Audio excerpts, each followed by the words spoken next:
अंजना ओम कश्यप ने टीचर्स को कल कह दिया कि ये कौड़ी के हैं, टीचर्स कौड़ी के। तो अंजना ओम कश्यप के लिए मैं ये दिखा रही हूँ कि अगर टीचर्स कौड़ी के हैं तो अंजना ओम कश्यप जैसे जो पत्रकार हैं वो फूटी कौड़ी के हैं। इनकी कोई रिस्पेक्ट नहीं है और सबसे छोटी इकाई थी कौड़ी। तो अंजना ओम कश्यप ने टीचर्स को कौड़ी का बनाया। कारण टीचर्स की बातें ज्यादा वायरल होती हैं बजाय न्यूज चैनल्स के। और क्या कहा उन्होंने कि टीचर्स वैसे ही आ जाते हैं, कुछ भी बोल देते हैं। तो बेटा मैं तुम्हें बता दूं, अगर कोई टीचर आके किसी सोशल मीडिया के प्लेटफॉर्म पे बोलता है, मैं एक टीचर हूं, मैं 100% श्योर हूं कोई टीचर बिना किसी भी जानकारी के एकदम आके नहीं बोलता। अगर मैं ये कौड़ी और फूटी कौड़ी लेकर आई हूं ना, तो मैंने देखा कि जब ये रैंकिंग की रिपोर्ट आई तब मीडिया ने क्या किया। मीडिया तो कहीं नहीं आया सामने। हमारे प्राइम टाइम की खबरें बन जाती हैं, झालमुड़ी में खुशबू कैसी है, कौन सा तेल है, 10 रुपए की है। और मैं देख रही थी अंजना ओम कश्यप के कारनामों में, तो उन्होंने बांग्लादेश के एक भैंसे की तुलना डोनाल्ड ट्रंप से की थी कि वो भैंसा, उस भैंसे को डोनाल्ड ट्रंप नाम दिया गया, इसलिए किसी ने उसको खरीद लिया ताकि उसको काटा ना जाए। क्या लेवल है हमारी पत्रकारिता का। और अंजना ओम कश्यप ना सबसे हाईली पेड इनमें आती हैं, जो ये होते हैं क्या बोलते हैं इनको, जर्नलिस्ट। कितनी बड़ी नेगेटिव एक खबर बनी थी जब व्लादिमीर पुतिन सामने बैठे थे और दो ये महिलाएं, हमारी सो कॉल्ड सबसे बड़ी पत्रकार, जो इनकी बॉडी लैंग्वेज थी, जिस तरीके से ये बैठी थी, बोलना नहीं चाहिए लेकिन वो बेहद नेगेटिव, उसको सुन लेना, देख लेना।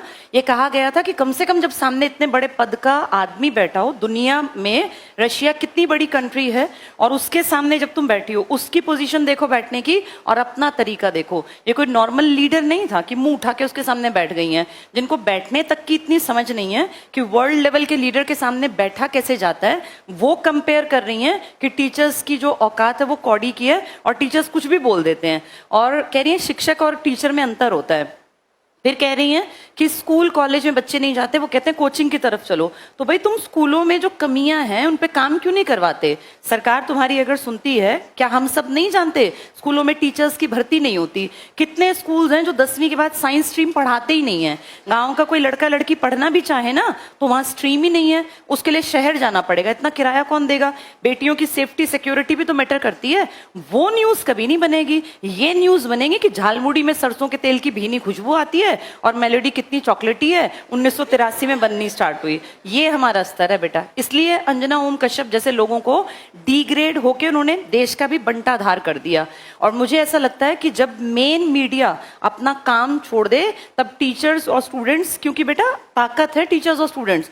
जब स्टूडेंट्स को उन्होंने ये कहा बेरोजगारों को कि ये कॉकरोच हैं, तो देखो सब टीचर्स ने इसके खिलाफ आवाज उठाई और कितनी जल्दी ये न्यूज वायरल हो गई, कितनी मिलियंस में।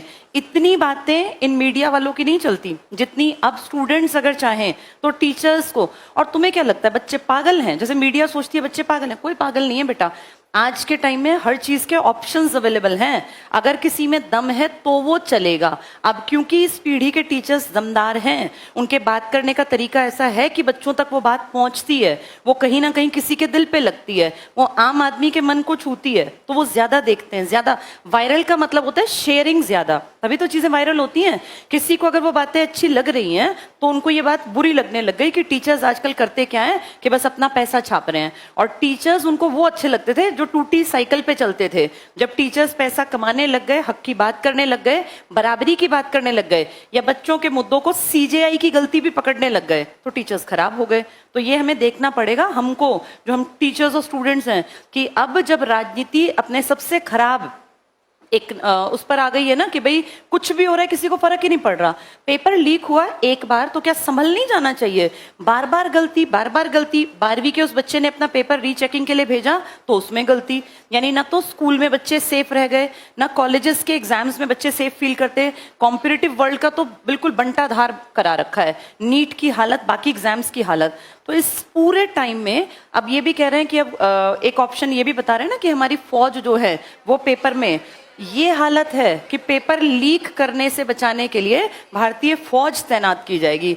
जब इस खबर को विदेशी सुनेंगे तो हमारे ऊपर हंसेंगे वो कि हमारे देश में इतना भ्रष्टाचार है कि नीचे के लेवल के लोग तो उसको रोक ही नहीं पा रहे, और ना ही कोई यहाँ इस्तीफा देता, ना ही कोई जिम्मेदारी लेता। डेमोक्रेसी में एक चीज होती है कलेक्टिव रिस्पॉन्सिबिलिटी। मैंने तुम्हें कितनी बार पढ़ाया, सामूहिक उत्तरदायित्व। यहाँ एक की गलती सबकी गलती मानी जानी चाहिए।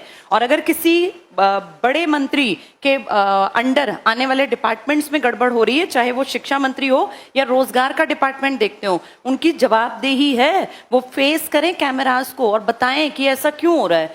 किसी एक आदमी का बयान नहीं आया नीट के ऊपर, किसी आदमी ने कुछ नहीं कहा, बस अपना कुछ भी मेन काम कहाँ कर रहे हैं, अपनी वीडियोस बनाने पर, फालतू की चीजों को प्रमोट करने पर।